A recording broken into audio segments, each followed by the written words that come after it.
besides just time, date, timestamp, and so on, we also have another somewhat related data type called an interval.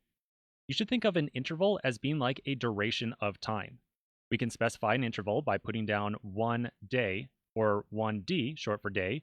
We can even create a duration of time like 1 day, 1 minute, 1 second by putting in 1D, 1M, 1S. Now, at first glance, looks like interval isn't super useful. Okay, so we can store some kind of duration or something like that.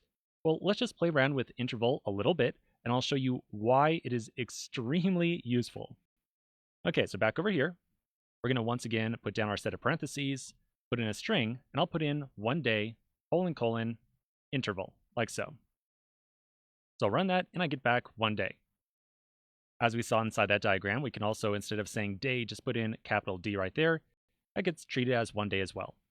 We could put in 1H, short for 1 hour, or how about 20 hours? Why not?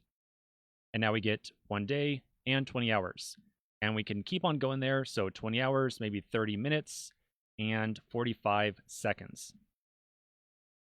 So at this point, okay, so we can store some kind of duration. Is that very useful? Well, all this discussion we're having right now is around data types and generally in the world of applying a data type to a column, like when we're creating a table. But I just want to do a very quick side thing here and show you why we care about intervals at all.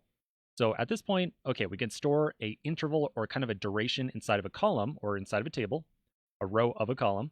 But why do we care about that at all? Well, it turns out that we can actually do numeric operations on intervals. Let me show you what I mean. I'm going to select the result of this interval right here. So 1 day, 20 hours, 30 minutes, 45 seconds. And then I'm going to subtract. That's where the magic comes from. I'm going to subtract out 1 day. And I'm going to also mark that as interval. So kind of think about this a little bit. If we had 1 day and 20 hours and something else, and we subtracted 1 day, we would probably be left with just 20 hours. So we can run this. Okay, I know it wants to run. Come on, you. Oh, this is irritating when it refuses. There we go. Now we're left with just 20 hours. So with these durations, we can totally abstract out the idea of days, hours, minutes, seconds when it comes to actually doing the math behind the stuff. And we can just do subtraction and addition of intervals and be left with some actual useful information. We can also make use of intervals to add or subtract time from dates as well. Not only dates, but also times and timestamps. So for example, we'll take a look at a value that we put together in the last video, something like, how about November 11th or 20th, how about that, 1980, and we'll say that we want to select a time of 1:23 a.m. on the eastern coast of the United States. And I'll mark that as a time stamp with time zone.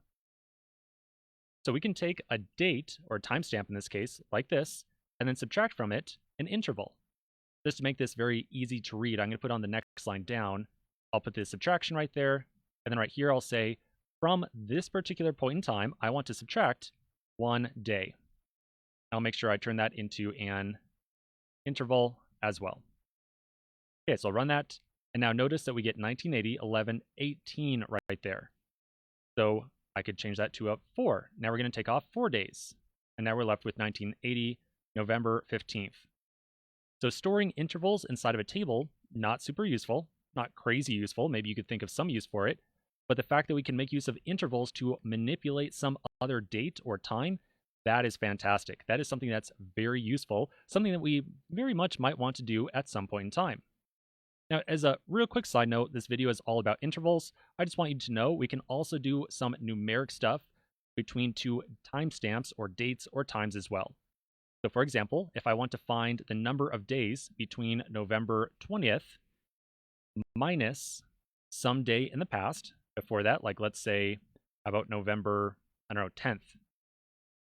Now we're going to find the number of days between November 10th and November 20th. So I'll run that and I get back 10 days.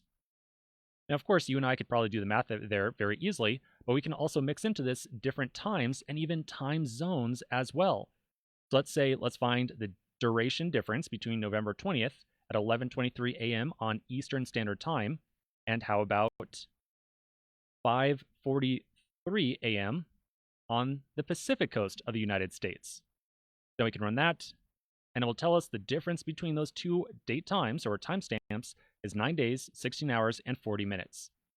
Now, being able to do this at the database level, as opposed to having to get some kind of specialized library at your server, so like a JavaScript library or Java or Python or whatever else, doing this at the database, that is fantastic, very useful, because it means we don't need some extra library at our server. We can just make use of the database to do all these duration calculations for us. So again, intervals, storing them inside of a table, maybe not the most useful thing in the world, but making use of them to actually do some kind of calculation, absolutely fantastic. Something that we definitely might want to use at some point in time. Okay, so that's pretty much it for times, date times, timestamps, intervals. Let's take a pause right here.